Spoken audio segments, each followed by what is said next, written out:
رمضان المبارک کی راتوں میں سے ایک رات شب قدر کہلاتی ہے، جو کہ بہت سی برکت اور خیر کی رات ہے۔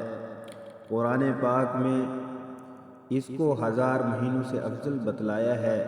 1000 مہینے کے 83 برس 4 ماہ ہوتے ہیں۔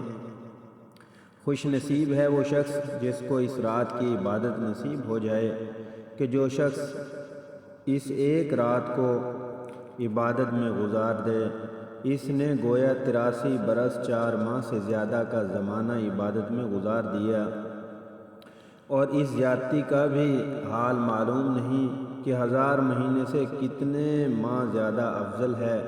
اللہ جل شانہ کا حقیقتاً بہت ہی بڑا انعام ہے۔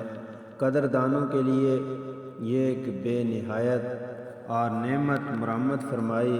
در منشور میں حضرت انس رضی اللہ تعالی عنہ سے حضور صلی اللہ علیہ وسلم کا اشعار نقل کیا کہ شب قدر حق تعالی شانہ نے میری امت کو مرحمت فرمائی اور پہلی امتوں کو نہیں ملی۔ اس بارے میں مختلف روایات ہیں کہ اس انعام کا سبب کیا ہوا۔ بعض احادیث میں وارد ہوا ہے کہ نبی کریم صلی اللہ علیہ وسلم نے پہلی امتوں کی عمروں کو دیکھا کہ بہت ہوئی ہیں، اور آپ صلی اللہ علیہ وسلم کی امت کی عمریں بہت تھوڑی ہیں۔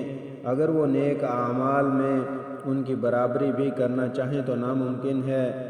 اس سے اللہ کے لاڈلے نبی صلی اللہ علیہ وسلم کو رنج ہوا، اور اس کی تلافی میں یہ رات مرمت ہوئی۔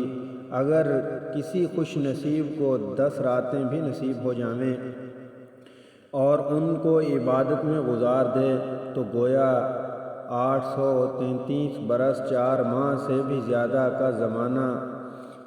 کا زمانہ مل گیا، کامل عبادت میں گزرا۔ بعض روایات سے معلوم ہوتا ہے کہ نبی کریم صلی اللہ علیہ وسلم نے بنی اسرائیل کے ایک شخص کا ذکر فرمایا کہ 1000 مہینے تک اللہ کے راستے میں جہاد کرتا رہا۔ صحابہ کرام رضی اللہ تعالیٰ عنہ کو اس پر رشک آیا تو اللہ جل شانہ نے اس کی تلافی کے لیے اس رات کا نزول فرمایا۔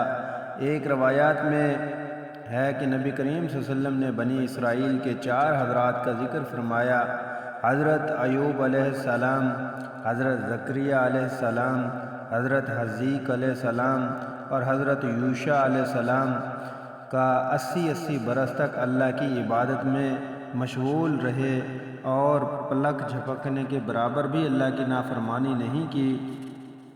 اس پر صحابہ کرام رضی اللہ تعالی عنہ کو حیرت ہوئی تو حضرت جبرائیل علیہ السلام حاضر خدمت ہوئے، سورۃ القدر سنائی۔ اس کے علاوہ اور بھی روایات ہیں۔ اس قسم کے اختلاف روایات کی اکثر وجہ یہی ہوتی ہے کہ ایک ہی زمانہ میں جب مختلف واقعات کے بعد کوئی آیت نازل ہوتی ہے تو ہر واقعے کی طرف سے نسبت ہو سکتی ہے۔ بہرحال سب نزول جو کچھ بھی ہوا، لیکن امت محمدیہ کے لیے یہ اللہ جل شانہ کا بہت ہی بڑا انعام ہے۔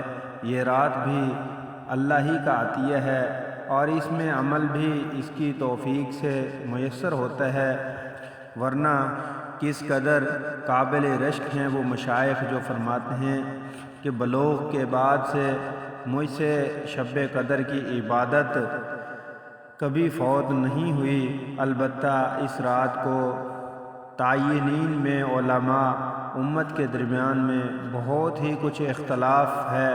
تقریباً 50 کے قریب اقوال ہیں۔ سب کا احاطہ دشوار ہے، البتہ مشہور اقوال کا ذکر عنقریب آنے والا ہے۔ کتب اور احادیث میں اس رات کی فضیلت اور مختلف انواع اور متعدد روایات سے وارد ہوئی ہیں، جن میں سے بعض کا ذکر آتا ہے، مگر چونکہ اس رات کی فضیلت خود قرآن پاک میں بھی مذکور ہے اور مستقل ایک سورت اس کے بارے میں نازل ہوئی، اس لیے مناسب ہے کہ اول اس سورہ شریفہ کی تفسیر لکھ دی جائے۔ ترجمہ حضرت اقدس حکیم الامت حضرت مولانا اشرف علی تھانوی نور اللہ مرکزہ کی تفسیر البیان القرآن سے ماخوذ ہے۔ فوائد اور دوسری کتب میں بسم اللہ الرحمن الرحیم انا انزلناہ فی لیلۃ القدر، بے شک ہم نے قرآن پاک کو شب قدر میں اتارا، یعنی قرآن پاک لوح محفوظ سے آسمان دنیا پر اسی رات میں اترا ہے۔ یہی ہے ایک بات اس رات کی فضیلت کے لیے کافی تھی۔ قرآن پاک جیسی عظمت والی چیز اس میں نازل ہوئی، چہ جائے گا اس رات میں اور بھی بہت سی برکات اور فضائل شامل ہو گئے ہوں گے۔ زیادتی شوق کے لیے ارشاد فرماتے ہیں وما ادراک ما لیلۃ القدر، آپ کے کچھ معلوم بھی ہے کہ شب قدر کیسی بڑی چیز ہے، یعنی اس رات کی بڑائی اور فضیلت کا آپ کو علم بھی ہے، کتنی خوبیاں اور کس قدر فضائل اس میں ہیں۔ اس کے بعد چند فضائل کا ذکر فرماتے ہیں۔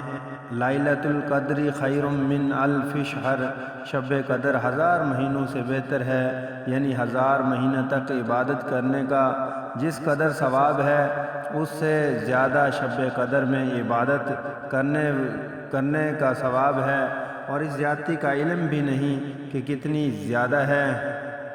تنزل الملائکۃ، اس رات میں فرشتے اترتے ہیں۔ علامہ راضی رحمۃ اللہ علیہ لکھتے ہیں کہ ملائکہ نے جب ابتدا میں تجھے دیکھا تھا تو تجھ سے نفرت ظاہر کی تھی، بارگاہ عالی میں عرض کیا تھا کہ ایسی چیز کو آپ پیدا فرماتے ہیں جو دنیا میں فساد کرے اور خون بہاوے۔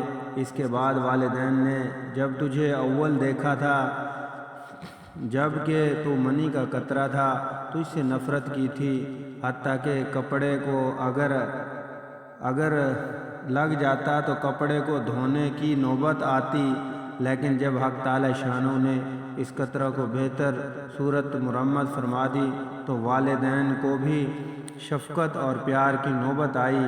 آج جب کہ توفیق الہی سے تو شب قدر میں معرفت الہی اور اطاعت ربانی میں مشغول ہے تو ملائکہ بھی اپنے اس فکرہ کی معذرت کرنے کے لیے اترتے ہیں۔ والروح فیہا، اس رات میں روح الاقدس یعنی حضرت جبرائیل علیہ السلام بھی نازل ہوتے ہیں، اور روح کے معنی مفسرین کے چند قول ہیں، یعنی جمہور کا یہی قول ہے کہ جو اوپر لکھا گیا ہے کہ اس سے حضرت جبرائیل علیہ السلام مراد ہیں۔ علامہ راضی نے لکھا ہے یہی قول زیادہ صحیح ہے۔ حضرت جبرائیل علیہ السلام کی فضیلت کی وجہ سے ملائکہ کے ذکر کے بعد خاص طور سے ان کا ذکر فرمایا، اور بعض کا قول ہے کہ روح سے مراد ایک بہت بڑا فرشتہ ہے، تمام آسمان اور زمین اس کے سامنے ایک لقمہ کے بقدر ہیں۔ بعضوں کا قول ہے کہ اس سے مراد فرشتوں کی ایک مخصوص جماعت ہے جو کہ اور فرشتوں کو بھی صرف لیلۃ القدر ہی نظر آتے ہیں۔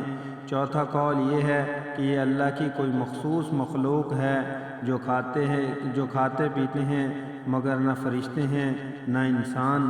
پانچواں یہ کہ حضرت عیسیٰ علیہ السلام سے مراد ہیں جو کہ امت محمدیہ کے کارنامے دیکھنے کے لیے ملائکہ کے ساتھ اترتے ہیں۔ چھٹا قول یہ ہے کہ اللہ کی خاص رحمت ہے، یعنی اس رات میں ملائکہ نازل ہوتے ہیں اور اس کے بعد میری رحمت خاص نازل ہوتی ہے۔ اس کے علاوہ بھی چند اقوال، مشہور قول پہلا یہی ہے۔